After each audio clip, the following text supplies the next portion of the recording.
ये हमारे बीच में किशोरी लाल जी हैं। कल रात तक ये जीवित थे, लेकिन इनको लंबे समय से रेलवे वाले इतना परेशान कर रहे थे कि इन्होंने कल रात को मौत के गले लगा लिया। 1 वर्ष पहले इसी हाल में परेशानी से तंग आकर के इनके बेटे ने भी आत्महत्या कर ली।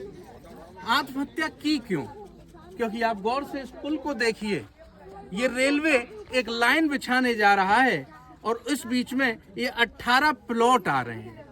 प्लॉट आ रहे थे तो रेलवे को मुआवजा देना चाहिए था, उसके बाद अपना काम शुरू करना चाहिए था। और से देखेंगे आप तो देखिए इस घर में कुछ ज्यादा है नहीं। ये बोर्ड यहाँ बहुत आसानी से लटका हुआ है। ये पंखा आप देखेंगे शायद चलता है या नहीं चलता है। ये किशोरी लाल की पूरे जीवन की पूंजी थी जो उसने बड़ी मुश्किल से जुटाई, लेकिन अपने परिवार को पालते पालते आज किशोरी लाल नहीं है। सरकार से लड़ते लड़ते अब किशोरी लाल एक नाम बदल के अब एक लाश के रूप में बदल गया है। सरकार की योजनाएं और सरकार का मुआवजा इतना लेट हो जाता है हम तक पहुंचते पहुंचते कि व्यक्ति मौत को गले लगाना ज्यादा आसान समझता है। अब तुम उसको बांटते रहो बंगले, तुम दे दो उसको काशीराम का महल, तुम दे दो उसको कोई भी योजना, लेकिन जिस बच्चे से पिता का साया हट जाता है वो फिर बहुत कमजोर जीवन भर रहता है। ये छोटे छोटे बच्चे आप देखेंगे ये अब किसके सहारे जिएंगे।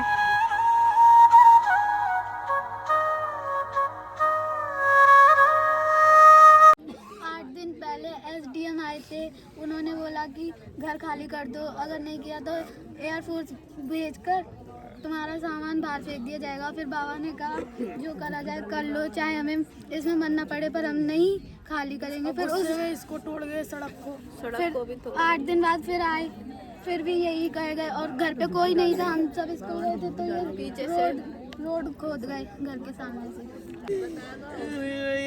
सोच विचार में रहते कि जिनको कहाँ ले जाऊं बच्चन ने। आपकी जमीन ले ली थी तो मुआवजा नहीं पहुंचा आप तक?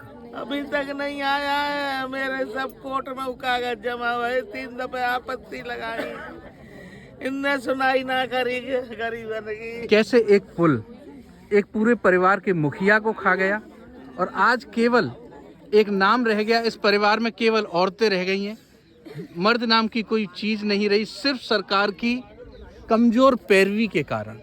सरकार को ये सोचना चाहिए कि वो व्यक्ति आपसे अपनी बात तक नहीं कह पाया तो आप कितनी दूर हैं उससे।